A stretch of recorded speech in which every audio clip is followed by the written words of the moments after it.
Gold, trusted gold buyers. మీరు తాకట్టు పెట్టిన బంగారాన్ని విడిపించి ఈ రోజు ఉన్న మార్కెట్ ధరకు కొనబడను.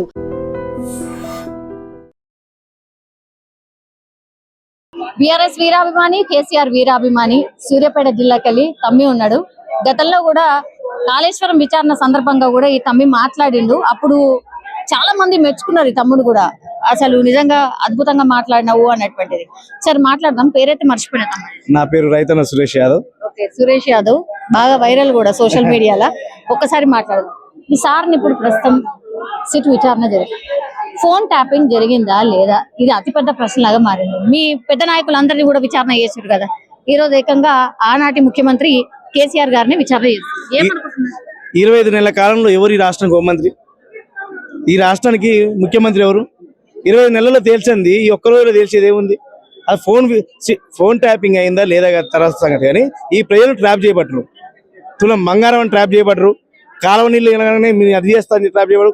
కూలని కాళేశ్వరం కూలిపోయిందంటే ట్రాప్ అయ్యారు. బస్సు అంటే ట్రాప్ చేసిరు. స్కూటీలను ట్రాప్ చేసిరు. తెలంగాణ ప్రజలు మొత్తం ట్రాప్ చేసిన దద్దం ఈ రాష్ట్ర ముఖ్యమంత్రి. ఎందుకు మాట్లాడుతున్నాం అంటే, కాళేశ్వరం కట్టి మా కడుపులు నింపింది కేసీఆర్ అయితే కాళేశ్వరాన్ని కుట్ర చేసి కూలగొట్టింది ఈ దద్దం. అనుమల రేవంత్ రెడ్డి రాజ్యాంగంలో 25 నెలల కాలంలో ఏమైంది? ట్రాపింగ్ అయిందని, కాళేశ్వరం కూలిపోయిందని, ఇంకోటి అయిందని, విద్యుత్ స్కామ్ ఈ రాష్ట్రంలో జరుగుతుంది. ఏంటంటే దాచుకునే స్కీమ్ తప్పితే ఏం జరగట్లేదు. 25 నెలల కాలంలో జరిగేది అదే. ఏం జరిగిందంటే, కేసీఆర్ రైతు బంధు ఇస్తుండు, నేను రైతు భరోసా ఇస్తాను, రైతాంగాన్ని ట్రాప్ చేసిండు. 10,000 ఇస్తుండు, నేను 15,000 ఇస్తాను. 15,000 పోయినాయి, 10,000 పోయినాయి. ఇది 3వ రైతు బంధు పైసలు ఎక్కొట్టాడు. ఈ రాష్ట్రంలో 25 నెలల కాలంలో 850 మంది రైతులు చచ్చిపోయారు. దాని మీద విచారణ చేయరు. ఈ రాష్ట్రంలో విద్యాశాఖ మంత్రిగా ఉన్న గురుకుల పాఠశాలలో విద్యాశాఖ మంత్రి ఉన్న ఈ రాష్ట్ర ముఖ్యమంత్రి గురుకుల పాఠశాలలో భూ పెట్టుకున్న 120 మంది చచ్చిపోయారు. నిన్నగాక మొన్న అంబులెన్స్ హాస్పిటల్ తీసుకుపోతుంటే ఆటో నుంచి కింద పడి చచ్చిపోయింది పాపం. వీటి మీద విచారణ ఉండదు. ఫ్రీ బస్ అని చెప్పి ఉన్న బస్సులు తగ్గించి అత్యధిక యాక్సిడెంట్లో ఈ రాష్ట్రంలో మహిళలు చచ్చిపోయారు. దాని మీద విచారణ ఉండదు. తులం బంగారం అని చెప్పారు, స్కూటీలు అని చెప్పారు. ఏం జరిగిందంటే ఏం జరగలేదు, శూన్యం. మాట్లాడితే కేసీఆర్ తిట్టాలా, ఇవాళ ఏమైంది? ఏమనుకుంటే మున్సిపల్ ఎలక్షన్లో ఏదో ఒకటి చెప్పి గెలవాలా. అప్పుడు ఎమ్మెల్యే ఎలక్షన్లో కాళేశ్వరం ఊడిపోయిందని చెప్పినా, ఇప్పుడు మాత్రం ఫోన్ ట్యాపింగ్ అని చెప్పినా అనుకోరు. అప్పుడు నిన్ననే చూసారు మీరు, వనం నుంచి వచ్చిన సమ్మక్క సారక్క మళ్ళీ వనంలోకి పోయేటప్పుడు ఏ తిరుగుందో ఆ సమ్మక్క సారక్క వనంలో పోయారు. అని ఇలా కేసీఆర్ జాతర అవుతుంది. ఎందుకు వస్తారు రోడ్ల మీదకి? ఏ అభిమానం లేకపోతే ఎందుకు వస్తారు? అసలు సిట్ విచారణ అంటే గంత భయం ఎందుకు? విచారణ చేసుకోని కదా, ఏమైతుంది? భయం ఉంటే ఇంట్లో ఉంటాడు కేసీఆర్, భయపడితే ఇంట్లో ఉంటాడు. ఈ రాష్ట్ర ముఖ్యమంత్రి ఎవరమ్మా? పట్టపగలు మిట్ట మధ్యాహ్నం 50 లక్షలు దొరికిన దొంగ. ఆయన హోంమంత్రి, ఆయన ముఖ్యమంత్రి, ఆయన విచారణ చేస్తే మీరు రావాలా? ఆయన వస్తున్నాం కదా, ధర్మం ప్రకారం చట్టం ప్రకారం మాకు చట్టం మీద గౌరవం ఉంది కాబట్టి వచ్చాం. ఏం జరుగుతుంది విచారణ? మొన్న హరీష్ రావు గారిని, కేటీఆర్ గారిని, సంతానని, ఇలా కేసీఆర్ గారిని ఏంటంటే మున్సిపల్ ఎలక్షన్ ఏదో జరుగుతుందని చెప్పాలా. ఇలా మున్సిపల్ ఎలక్షన్ లో ఖచ్చితంగా 12,700 గ్రామ పంచాయతీలో 4,700 గ్రామ పంచాయతీ మాకు ఒప్పచెప్పారు. ఏం ప్రచారం చేయలేదు మా ఎమ్మెల్యేలు. కానీ ఇప్పుడు జరిగే విషయంలో కారు గుర్తు మీద గుర్తుడానికి సిద్ధంగా ఉన్నారు. అది వదిలేసి ఈ రాష్ట్ర ముఖ్యమంత్రి మాట్లాడితే ట్యాపింగ్ అయింది, ఫోన్ ట్యాపింగ్ కాలే, ఈ ప్రజలు ట్యాప్ చేయబడదు. ఈ రాష్ట్ర ముఖ్యమంత్రి ఇప్పుడు ఫోన్ ట్యాప్ చేస్తుంది. ఎవరు చెప్తున్నారంటే, నిన్నగాక మన కోమటిరెడ్డి గారిది, మళ్ళా నిన్న కోళ్ళు స్కామ్ లో బట్టి విక్రమార్కుది, వీళ్ళన్నా భాగవతాలు బయటేసింది ఎవరు? అంతే కదా. జరిగేది వాస్తవం ఏంటంటే, ఈ రాష్ట్రంలో అనుమల రేవంత్ రెడ్డి వల్ల ఈ రాష్ట్రం సర్వనాశనం అయిపోయింది. కేసీఆర్ అనే వ్యక్తి కాళేశ్వరం కట్టి కడుపులు నింపి రైతులు రాజ్యాలు ఎద్దేర్చి వ్యవసాయం రైతు రాజ్యం బాగుపడలేదని మాకు రైతు బంధు ఇస్తే, రైతు బంధు, కాలువ నీళ్లు బంధు, కరెంటు బంధు, కష్టకాలం ఉన్న రైతాంగం యూరియా కూడా ఇవ్వలేక పరిస్థితి. ఏం అడుగుతున్నావు? నీ ఆస్తులు అడుగుతున్నావా? నీ దోసుకుని అడుగుతున్నావా? మాకు యూరియా బత్త ఈయన నాయన అడుగుతున్నావు. అన్నదాతలను అడుక్కునేదాకా తీసుకొచ్చిన అనుమల రేవంత్ రెడ్డి మంచోడా? అడక్క ముందుకే మాకు రైతు బంధు ఇచ్చి, కాలువ నీళ్ళు ఇచ్చి, యూరియా బత్తలు ఇచ్చి పండిన పంటని తీసుకొని ఐకేపీ కాడ కేసీఆర్ మంచోడా చెప్పు. ఈ రాష్ట్రాన్ని ఏ రకంగా 14 ఏళ్ళ ఉద్యమం 10 ఏళ్ళు అభివృద్ధి చేసిన కేసీఆర్ గారిని పట్టుకొని, ఉద్యమానికి దీనికి ఏం సంబంధం? ఇప్పుడు ఆయన అధికారంలో ఉన్నప్పుడు విచారణ ఎదుర్కోనికి గింతగానం ఎందుకు, గింతగానం మంది మార్బలం ఎందుకు? ఒక విషయం చెప్పాలి. అనుమల రేవంత్ రెడ్డి ఏం మాట్లాడితే, నీ కుటుంబం ఏమంటే, నా కుటుంబం 7 అన్నదమ్ములు, మా తాత పోలీస్ పార్టీలు, మా నాన్న పోలీస్ పార్టీలు అంటారు. కేసీఆర్ అడగండి కుటుంబం ఎవరంటే, కేటీఆర్ గారు, కవిత, వాళ్ళు కాదండి, హరీష్ రావు కాదు. కేసీఆర్ కుటుంబం అంటే 4 కోట్ల మంది ప్రజలు. కష్టకాలంలో కేసీఆర్ గారు మా ఎమ్మడి ఉన్నప్పుడు మేము కేసీఆర్ గారు కష్టం వస్తే మేమెందుకు రావద్దు? కేసీఆర్ కోసం వచ్చినాం, కేసీఆర్ కోసం, తెలంగాణ కోసం కేసీఆర్ కోసం మేము ఉంటాం. ఎందుకు ఉండొద్దు? ఎంత తప్పైంది? విచారణ రాకపోతే భయపడతాం. విచారణకు వచ్చిన బాధ్యతగా విచారించండి, నిజం తెలుసండి.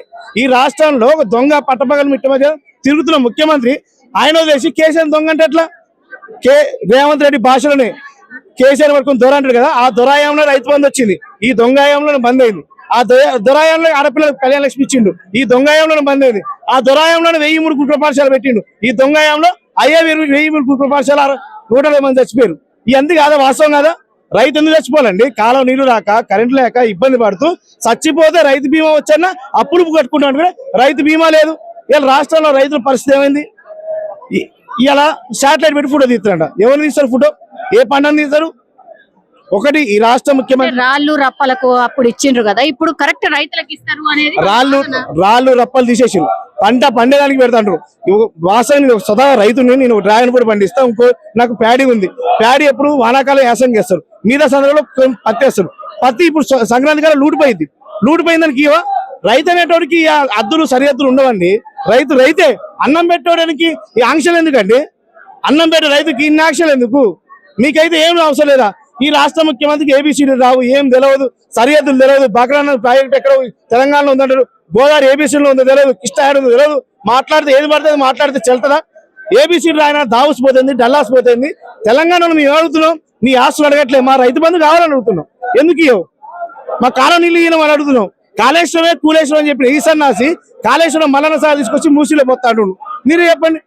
కేసీఆర్ దొర కాబట్టే మాకు నీళ్ళు వచ్చినాయి, దొర కాబట్టే మా బతుకులు బాగుపడ్డాయి, ఆ దొర కాబట్టే మేము చల్లగా బతికినాం. ఇప్పుడు విచారణ తర్వాత ఏం తెలుస్తుంది అంటారు? ఏం తెలియదు. మున్సిపల్ ఎలక్షన్ లో ఏదో కేసీఆర్ గారిని క్యారెట్ భయపెట్టాలనుకుర్రు.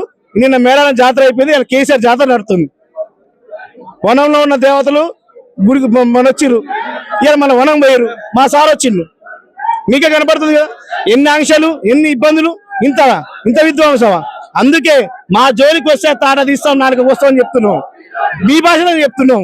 కేసీఆర్ జోలికి వస్తే కేసీఆర్ ఫోన్ ట్యాప్ చేసిన అవసరం ఏందని, ఏ కర్మని వద్దనుకుంటే వ్యవసాయం చేసుకుని బతుకుతున్న వ్యక్తిని పట్టుకొని ఈ తెలంగాణ ప్రజల కోసం అనుమానం.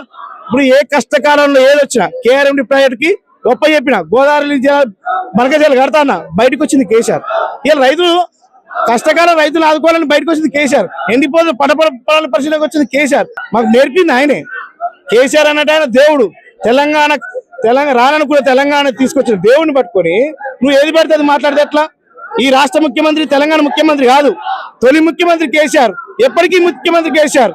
ఎందుకంటే బాబు కోసం బందర్ రోడ్డు పోస్తావు, బామ్మర్ది కోసం బొగ్గు స్కామ్ చేస్తావు, అల్లుడు కోసం టోల్గేట్లు ఎత్తేస్తావు. తెలంగాణలో ఇంత పెద్ద జాతర అవుతుంటే నువ్వు ఎందుకు టోల్గేట్లు ఎత్తేలే? తెలంగాణ బిడ్డలు ఏం పాపం చేసిరు? అందుకే తెలంగాణ హక్కుల కోసం, తెలంగాణ కోసం బతికే ఏకైక వ్యక్తి, తెలంగాణ కోసం పుట్టిన వ్యక్తి కేసీఆర్ గారు. ఆయన అడుగుజాలను నడుస్తాం, ఆయన ఆశయాల కోసం ఉంటాం. ఆయన కష్టం వస్తే మా కష్టం అవుతా ఆయన కాపాడుకున్నప్పుడు ఆయన ఇబ్బంది పెడుతూ కష్టపెడుతున్నప్పుడు మేమెందుకు రావద్దు? అందుకే ఇలా తెలంగాణ ప్రజలందరూ కూడా 33 జిల్లాలో బయటకు వచ్చిర్రు. రేపు ఇదే ముఖ్యమంత్రి ఆయన భాషలో పన్నబెట్టి దొక్కుతారు, ఓట్ల రూపంలో దొక్కుతాం, బరాబర్ దొక్కుతాం. వాళ్ళన్న భాషలోనే ఈ స్కాములు చేసే కాంగ్రెస్ పార్టీని బొంద పెడతాం. వీళ్ళు అంటారు ఈ నోటీసులు ఉండే మాకు వచ్చే ప్రభుత్వంలో, వీళ్ళని ఖచ్చితంగా శ్రీకృష్ణ జన్మస్థానం తీసుకుపోయే బాధ్యత మేము తీసుకుంటాం. ప్రస్తుతం మనతో పాటు సింగర్ సందీప్ ఉన్నారు, ఒకసారి మాట్లాడే ప్రయత్నం చేద్దాం. ఏంటి సార్, అంటే సంఘీభావంగా వచ్చినట్టున్నారు మీరు? సంఘీభావం కాదు, రేవంత్ రెడ్డి ఇక్కడ ఏమన్నా అమెరికా నుంచి దిగొచ్చిన తర్వాత ఏమన్నా దొరికితే బట్టలు ఇడ తీసి కొడదామని వచ్చినాం. ఎందుకంటే ఇళ్లను కూలుస్తున్నాడు. మహానీయుడు కేసీఆర్ గారు లాంటి నాయకునికి సిట్టి నోటీసు, అక్కడ వాళ్ళ మంత్రులైనటువంటి సీతక్క, కొండ సూర్యక్క ఇంటికి పోయి ఆహ్వాన పత్రిక ఇవ్వచ్చు, పొన్నం ప్రభాకర్ పోయి ఎర్రవల్లికి పోయొచ్చు. మరి సిట్టి నోటీసులు పంపడానికి నీకు ఏంద్ర పోయి అంత నొప్పి? అంత పెద్ద మనిషిని నువ్వు ఎట్లా దిగదార్చాలని చూస్తావు? నువ్వు ఏ విధంగా ఒక ఓటుకు నోటుకు దొంగలాగా పట్టపగలు ఏ విధంగానైతే పట్టుబడ్డావో, నువ్వు పోలీసుల నుంచి కూడా గదే రాత్రిపూట నువ్వు ఆ రోజు సిట్టు నోటీసులు ఇంటికి అంటించడము అది ఎంత అవమానకరం. కాబట్టి ఇప్పటికైనా కాంగ్రెస్ పాలన ప్రజలను ముంచే పాలన, రేవంత్ పాలన ఇండ్లను కూల్చే పాలన, ఇది దోపిడి పాలన, దొంగల పాలన, ఇండ్లను కూల్చే పాలన. కాంగ్రెస్ పాలన ప్రజలను ముంచే పాలన, రేవంత్ పాలన ఇండ్లను కూల్చే పాలన.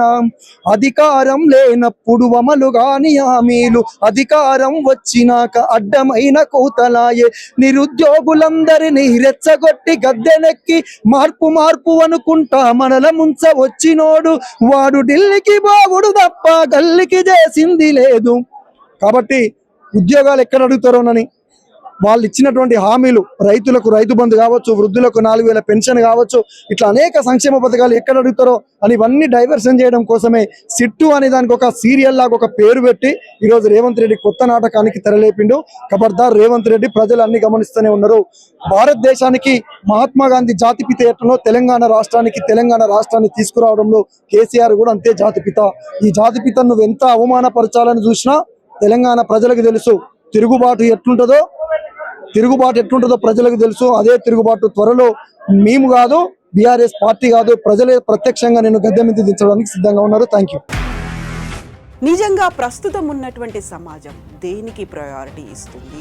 ఆర్థిక సంబంధాల చుట్టూ మాత్రమే తిరుగుతోంది. మళ్ళీ ఎన్నికలంగానే చాలా విరక్తి కలుగుతున్నాం. మంచి అనిపిస్తుంది కదా, లేడీస్ కూడా ఛాలెంజింగ్ జాబ్స్ చేసినప్పుడు చాలా బాగుంటది. ట్రాఫిక్ అసిస్టెంట్స్ గా నియమించిన ట్రాన్స్జెండర్స్ అందరితో సాల్యూట్ చేయించుకుంటున్నారు. ఫుడ్ డెలివరీ ఇవ్వటానికి వెళ్ళినటువంటి డెలివరీ బాయ్ అనిల్ పై కళ్ళ ముందు